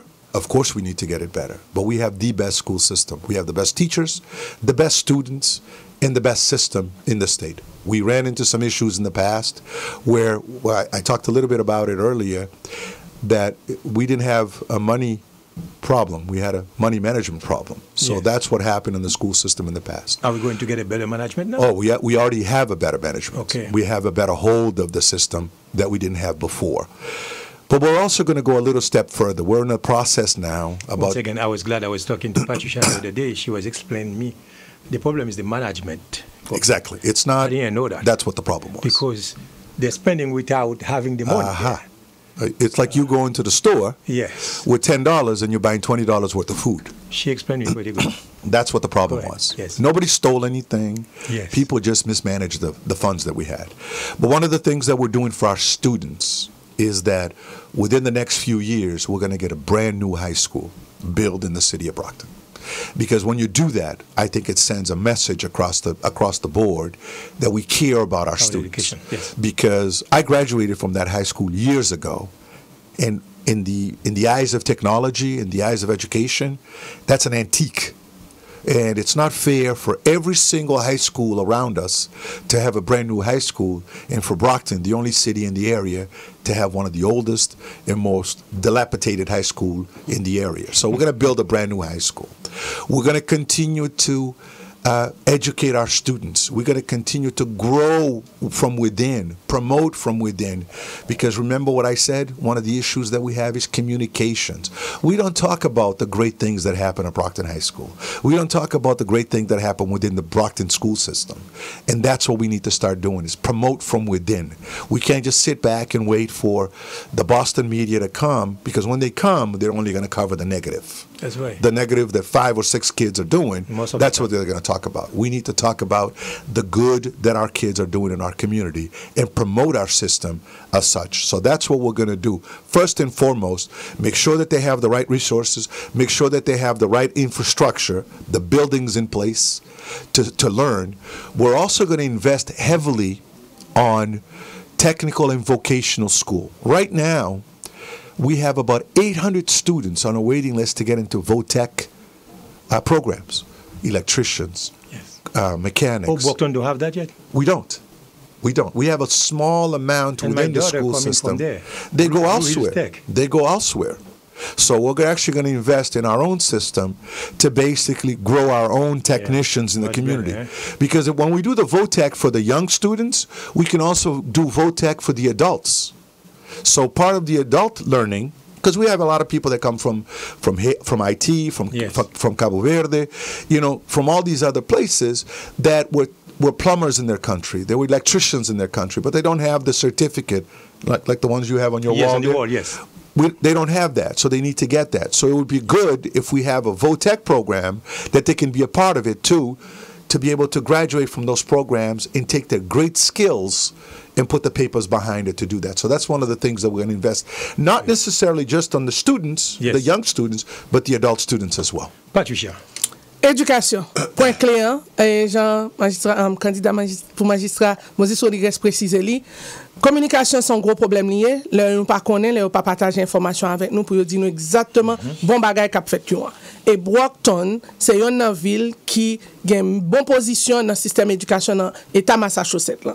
Nous c'est une meilleure actuellement. Mais si on pas dit nous bien perception que ban nous que Brockton pas gain bon bagay qu'a fait là-dedans, nous pas connaît ça yo. Mais système éducation, système l'école Brockton c'est une meilleure qui gagne dans state Massachusetts là. Et il précise tout pour lui dire il y a un travail qui pour faire parce que high school que nous gagnons qu'on y a là, les anciens, ils ont paquet de bagages qui manquent li. Et lui-même il pensait que dans l'année qui venir là, nous parlons un nouveau high school qui a construit dans Brockton et puis avec toute technologie que ça mandait et surtout partie l'école vocationnelle, tant qu'on lui mentionné ça. Nous pas gagné et actuellement gagnons une liste qui gagne près de 800 timoun captain pour entrer dans le programme éducation vocationnelle ça. Seul penser que un plan qui bien chita pour traiter dossier éducation dans Brockton, improver éducation dans Brockton, li gagne ça dans Jacout li tout. I think you passed the test, Patricia. I thought Bernadette did a good job and you do a good job too. Okay? Thank you. But nous faisons un summary parce que réponse longue et nous pas qu'à dans translation direct, mais nous faisons un summary, nous faisons révision pour nous ba ou essence réponse que candidat te bail. OK, et pour finir, qui message vous gagnez pour communauté haïtienne pendant il y a préparé pour voter 4 novembre 2025? Finally, what message do you have for the Haitian community as they prepare to vote on November 4th, 2025? My message to the community is very clear. You've got 2 candidates running. One that has a resume that should be required for somebody to be a mayor, and one that does not have a resume. One that has been running for mayor for 8 years, and one that's been governing for the last 12 years. One who has been a mayor and one who has never seen the mayor's office. One who has been a city council president, has been a chair of various committees within the city council. One who is married, that has 3 beautiful children, that has 2 grandkids now, who is a taxpayer, owns a home in the city, pays taxes, knows what the water bill looks like. One who has managed various businesses in the past. I was one of the youngest operators of a department store at my age, managing hundreds of people, managing millions of dollars. One who has a community organization that I run that actually employs 14 people that rely on me to find the funding for them. One who was the creator of the interpreter program at Brockton Hospital, taking care of people in the city of Brockton. One who was the child protection specialist for the entire Archdiocese of Boston, protecting children from abuse. One who has been in the city for 40 somewhat years, and one that actually has served in the United States Navy in defense of this country. So the contrast is very clear. You've got someone, to me, this is a job interview. To me, this is a job interview. And normally people that go for a job interview would have to have a resume. I have a resume. I have shared my resume. I have shared my ideas to move forward. Concrete ideas, not psychotic ideas of things that I cannot do. I'm not going to sit here and tell you that I'm going to prevent deportation because we are going to prevent ICE from deporting people. That's not the function of a mayor of a city. We got to be realistic. That's the federal government. What I'm going to do is work with my local agencies to help. How do you prevent deportation? Making our people U.S. citizens. That's how we prevent those things from happening. I'm not going to tell you that I'm going to prevent the federal government from cutting SNAP benefits. That's not the function of a mayor. That's not the function of a city councilor. We got to stay within our lanes, promising things. I did not promise a single thing that I'm not able to do. What I promised is what I can do. I write checks that my body can cash. And my word is bond. When I tell somebody, I support you, I support you. I won't be able to do this, it's because I will not be able to do that. That's the difference between that candidacy and our candidacy. Our candidacy is an inclusive candidacy that is not going to rely on myself only. It's going to rely on relationships, which I have built throughout these years with the city council and the school committee, because electing a mayor is not electing a king or a dictator. It's electing somebody that can work with the other elected officials to get the job done. I'm not going to sit here and promise you the world. I'm going to build homes. I'm going to build this, because we cannot do that. It's not part of our function as mayors in a city. So I count on the community that's listening to us right now and those that might be watching us later on November 4th to go vote on somebody who has the resume for the job. Because it's the job. It's not just the title. My opponent is looking for the title of mayor. I'm looking to do the job of the mayor. Well, I think you say it all, Patricia, and then en résumé, he explained himself, though. You sure you want to translate? Non, pas translate, non. En résumé, Moses Rodriguez dit 4 novembre, mettez votre côté que ouais, gain expérience, gain qualification pour ça. Et lui-même, en tant que un papa, yon mari, yon moun qui gen kay dans Brockton, qui paye taxe dans Brockton, qui fait 12 ans dans City Council, qui géré, qui aidé Kembe Brockton côté pour Brockton avancer. Brockton, c'est la Kylie et lui-même tout expérience pâle en tant que magistrat intérim. Tout ça permet que ou même capitaine de là, ou bien capitaine pour tant d'émissions après, ou a fait choix par le 4 novembre, là devant ballot là. Merci, Patricia, and thank you very much, Merci, Mr. Moses, and really appreciate that you come straight to the radio in order to address the community. And you know, the Radio Téléplanet Compass, I've been doing it since 1984. Merci. When Duvalier was in power. Merci pour votre travail. Thank you. And thank you also for your services. Thank you. Because you was at the Navy. Yes, and sir. helping, keeping the country safe. Yes. And to everybody who is listening, merci en pile, merci tout le monde. C'était un plaisir de noter gain Patricia qui a traduit et puis candidat Moses Rodriguez. 4 novembre, al voter, al voter, al voter. Do your civic duty. Thank you. Merci. Thank you. Moun Brockton rassemblé. Mardi 4 novembre, c'est élection magistrat dans Brockton. Yon gros choix pour tout le monde. Immigrants, petits immigrants, ak natif natal. C'est là pour mettre intérêt Brockton devant. Ville nou an gen gros défi. L'école qui besoin plus ressources. Travail qui doit créer. Prix kay ak taxe qui pèse sous famille. Qui donc nous besoin yon leader qui gagne expérience, discipline ak vision. Moses Rodriguez c'est leader. Li servi dans US Navy, li leve yon famille et et puis il travaille comme conseiller municipal pendant 12 ans. Il travaille comme directeur en agence communautaire qui collabore avec tout secteur dans la ville. Il croit dans le travail ensemble, il croit dans le travail avec tout le monde sans préjugés. Mardi 4 novembre, songez, gagnons seul choix. Votez Moses Rodriguez pour magistrat Brockton, pour sécurité famille, l'école qui mettait Timounio en vent. Avec Moses Rodriguez comme magistrat, Brockton a toujours été une ville champion pour nous toutes. I ask for your vote. I ask for your voice. Let's roll up our sleeves and get to work. I'm Moses Rodriguez and I approve this message. Rassemblez, c'est pour nous rassembler. Rassemblez, c'est pour nous rassembler. Moun Brockton rassemblé. Mardi 4 novembre, c'est élection magistrat dans Brockton. Yon gros choix pour tout le monde. Immigrants, petits immigrants, ak natif natal. C'est là pour mettre intérêt Brockton devant. Ville nou an gen gros défi. L'école qui besoin plus ressources. Travail qui doit créer. Prix kay ak taxe qui pèse sous famille. Qui donc nous besoin yon leader qui gagne expérience, discipline ak vision. Moses Rodriguez c'est leader. Il servi dans US Navy, il élevé en famille et puis il travaille comme conseiller municipal pendant 12 ans. Il travaille comme directeur en agence communautaire qui collabore avec tout secteur dans la ville. Il croit dans le travail ensemble, il croit dans le travail avec tout le monde sans préjugés. Mardi 4 novembre, songez, gagnons seul choix. Votez Moses Rodriguez pour magistrat Brockton, pour sécurité famille, l'école qui mettait Timounio en vent. Avec Moses Rodriguez comme magistrat, Brockton a toujours été une ville champion pour nous toutes. I ask for your vote. I ask for your voice. Let's roll up our sleeves and get to work. I'm Moses Rodriguez and I approve this message. Rassemblez, c'est pour nous rassembler. Rassemblez, c'est pour nous rassembler. Moun Brockton rassemblé. Mardi 4 novembre, c'est élection magistrat dans Brockton. Yon gros choix pour tout le monde. Immigrants, petits immigrants, ak natif natal. C'est là pour mettre intérêt Brockton devant. Ville nou an gen gros défi. L'école qui besoin plus ressources.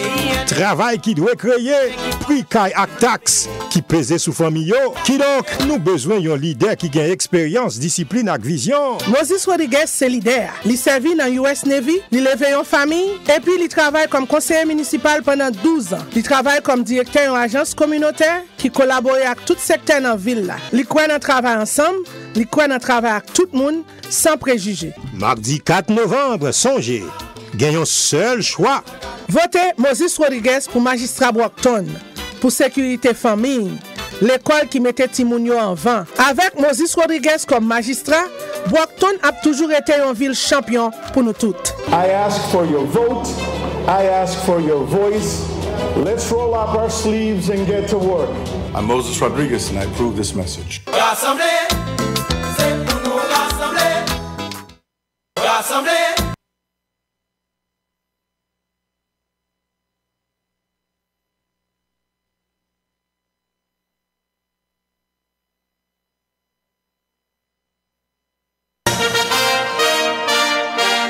Yo relèm tonton Bicha, grand moun pour élection 4 novembre yo, m'abdou, votez Jean Bradley de Renoncourt comme meilleur dans ville Brockton. Gardez, votez moun qui connaît, votez moun qui semble accord, votez moun qui a fait qui choy pour vous. Étranger la prête taille en vain, waouh, eh ben, votez Jean Bradley de Renoncourt ou pas regret. Tonton Bicha parler. Mardi 4 novembre 2025, moun Brockton. Nous pourrons sortir en foule pour nous mettre premier noir et qui est haïtien Jean Bradley de Renoncourt comme magistrat de Brockton. Yon Dilot, on faisons seul, on marque l'histoire avec Jean Bradley de Renoncourt, mardi 4 novembre 2025. Monsieur Jean Bradley de Renoncourt, m'a approuvé message ça.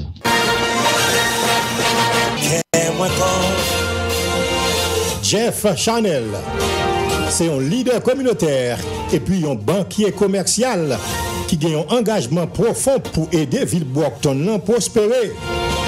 En tant que président commission licence là, avec volonté dans plusieurs conseils locaux, Jeff a passé plusieurs années à travailler pour faire service villa plus accessible, défendre les musiciens dans Brockton et puis bailler prochaine génération leader civique pouvoir. Mardi 4 novembre 2025, Moun Brockton, nous pourrons voter en foule pour Jeff Chanel comme Brockton City Council at large pour porter solutions pratiques avec leadership qui mettait communauté en premier dans mairie Brockton. Pour support et devenir volontaire, visitez-nous sur web là, jeffchanel.com. Non, moi c'est Jeff Chanel, mais approuvé message ça.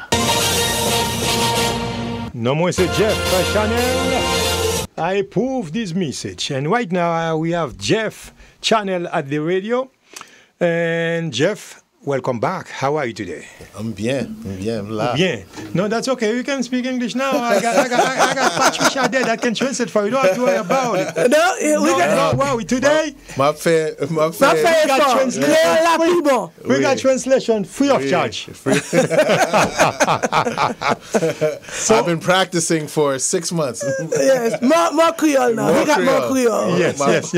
We got pile Creole sur l'Ikonia. So far. Parlez plus Creole Konya. So the 4th is coming soon, Tuesday. Oui. How do you feel about the campaign? What do you heard so far? How you feel the public with you so far? So I feel great. I feel the public has been giving me a lot of good feedback. We've been, knocking on door, frapping la porte, and it's been received very well from my team, my supporters. So again, we just want to make sure that everyone gets out and casts the ballot, and supports, not only, our campaign, but the liberty of being able to vote, So, Pat? Définitivement, ça tient bien. Et je pense que pendant la campagne, je frappé plus sport. Team, équipe qui travaille avec moi, tout, nous faisons un travail impeccable. On travaille à côté que nous rencontrons plus de monde. Ce qui est important, c'est 4 novembre, assurer que vous allez voter ou même qui est capable de voter dans la ville de Brockton. Et puis, j'aime dire, c'est pas une traduction, c'est un endorsement tout. Nous endossons Jeff Chanel, pour même voter pour Jeff Chanel, pour nous gagner un candidat qui qualifié dans City Hall Brockton comme City Councilor. Do you have enough volunteer in order to help you carry sign and do some visibility and get you up there on the 4th of November? Oui. So far, I've been endorsed by SEIU 888, 1199, 32BJ, 509, and in the state council. Also, I was endorsed by the fire department. I was also endorsed by the Brockton Labor Council. I was also endorsed by Tamisha Civil. Yes. So we have people coming out in force from the labor and the SEIU folks, and then the fire will be supporting us with staff. And then I have obviously my team of volunteers, my friends, my family, the community. And you got me holding sign. we have. But I mean, if anybody wants to, volunteer or wants to join the journey on the 4th, they're more than welcome to, Okay. So what motivates you to run for mayor? I mean, not mayor, city council at large, because you're not there yet for mayor. What motivates you to run for city council at large for Brockton? And what makes you the best choice among the other councillors? So what motivated me to run is my civil service that I've been doing for almost 2 decades. So I've been in the community giving back my time, my treasure, and my talent. By doing these things on NeighborWorks, YMCA, helping the Boys and Girls Club, helping the food pantry like the Charity Guild, I've been able to see the disparity between, my community and even me, right?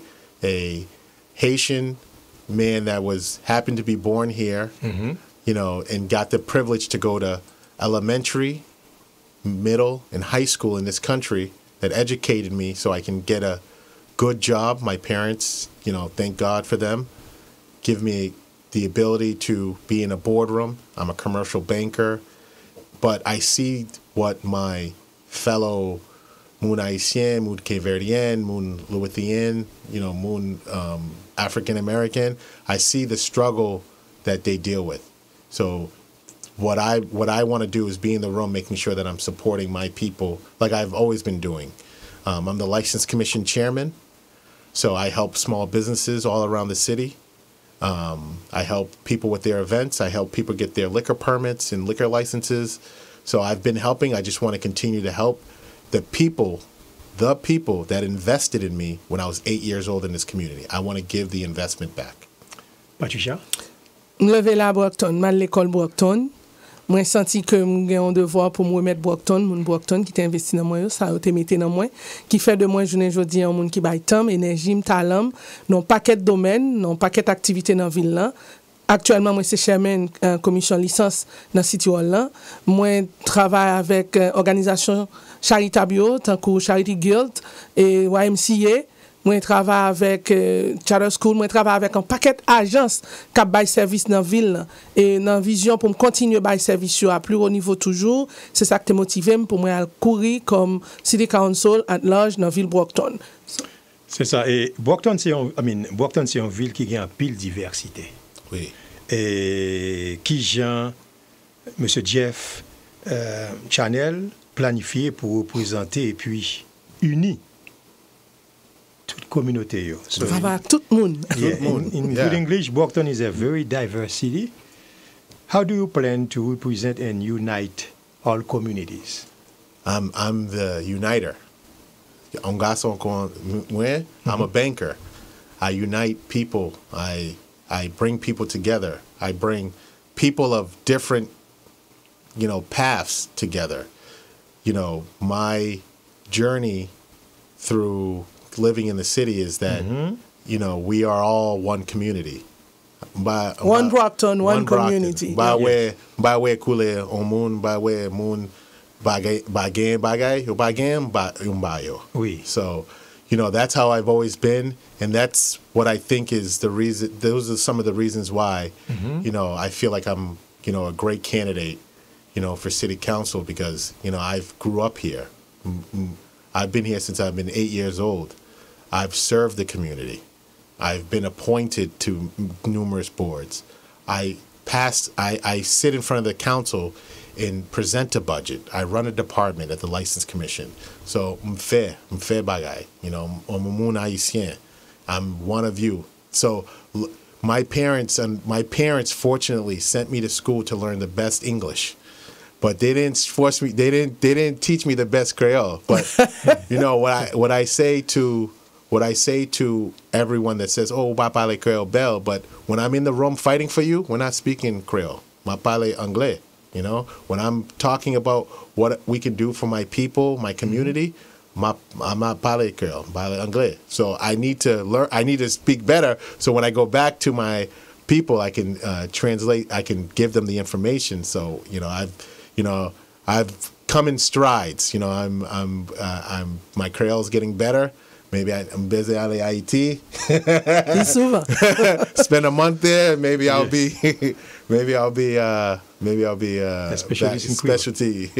specialty in Asian. You're doing your best so far. Yeah. On fait un pile effort. Et moi fier de vous, Jeff Chanel. Mais Jeff Chanel, t'as qu'on le dit déjà, Créole là, j'aime te répéter, président council Boston, oui, dit le jeune, l'anglais loup, mais créole là.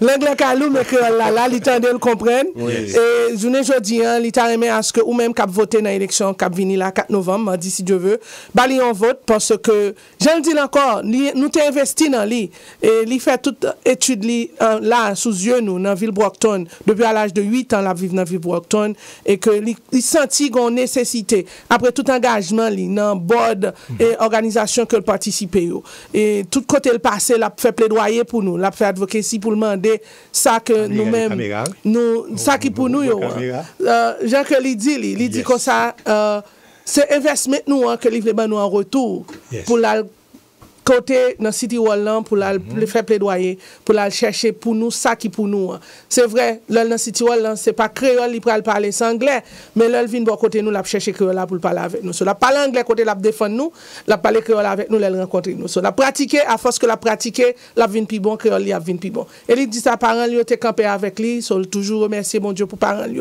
pour l'effort que tu fait avec lui qui pour mettre en position journée aujourd'hui il pas gain rien que peur que juste servir moun, il est toujours là pour servir moun. C'est ça. Et tant que magistrat dit à l'air, il t'a parlé de candidat pour magistrat dit à l'air, Comment on dit ou fait he will be the next mayor. So c'est esprit qui parle avant qui forme title là slow down. Communication. Ou te même title là m'apprendre. Slow down. Be careful. Bon, il t'a parlé de petits business tout à l'heure. Nous connaissons que petit business c'est Zoreldo Villebois-Octon. Et qui Jean Jeff Channel pour aider yo grandi avec magistrat et puis réussi. So dans bon anglais small business. Yes. We don't even but you know people of Moses can listen to and say, hey, do this guy can work with us? Let me listen to him. So, small businesses are the backbone of the city. How will you help them grow and succeed? So, fortunately, you know, I've been in banking for almost 2 decades. I am the vice president of a commercial bank. Okay. I started from the bottom, from a teller to now being in the corporate room with the CEO, the CFO, the chief commercial lender. I have invested millions of dollars in the Brockton community, millions of dollars in infrastructure, millions of dollars in businesses, millions of dollars in apartments, millions of dollars in grants and financing. So we, my team at the bank, the community, have been investing in the Brockton for a very long time, trying to cut the red tape, trying to bring SBA financing, trying to bring 504 financing, trying to bring mass cap financing to the community. These are all programs and vehicles that help my people, the Brockton community, to thrive in their business. Down payments as little as 10%. For commercial properties, because that's primarily what I deal with. But I finance churches in the community as well.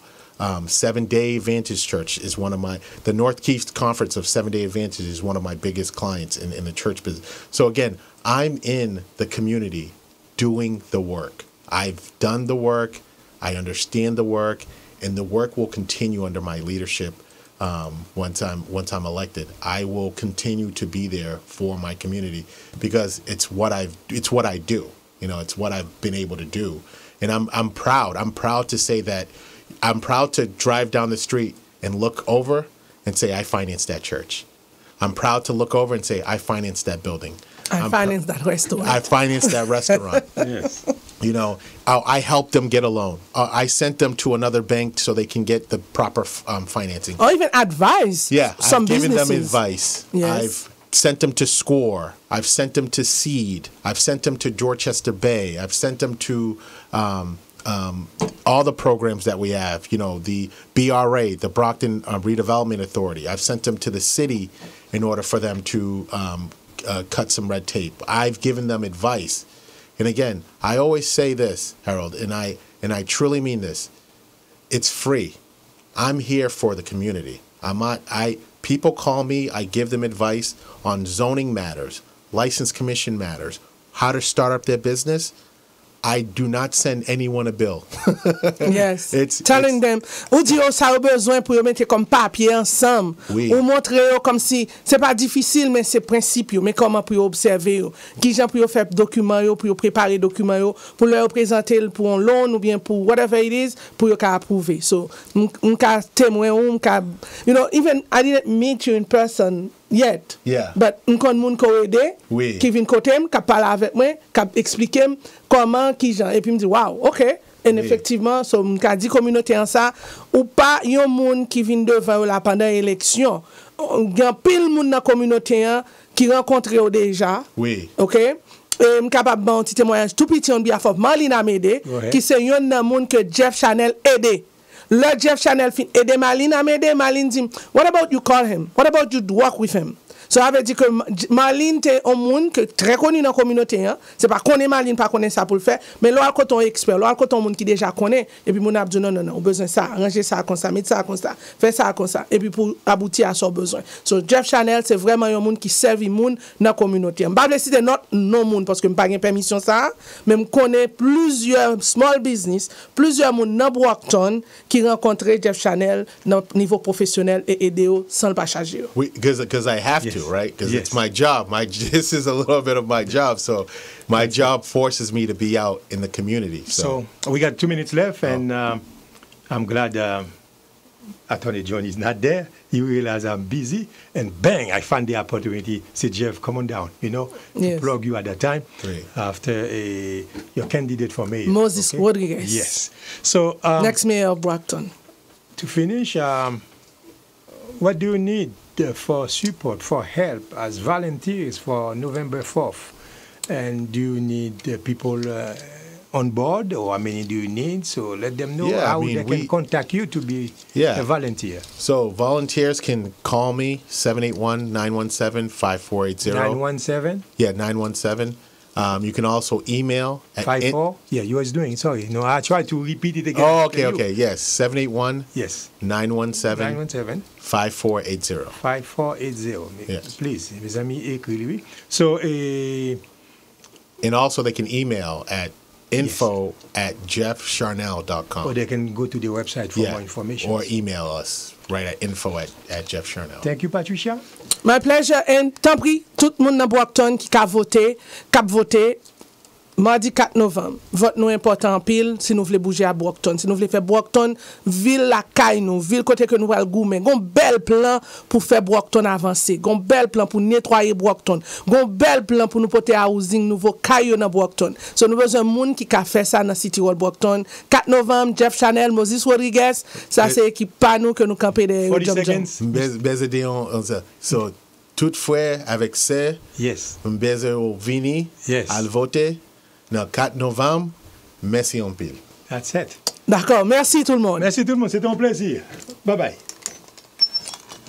All right. Jeff Chanel, c'est un leader communautaire et puis un banquier commercial qui a un engagement profond pour aider Ville Brockton à prospérer. En tant que président commission licence là,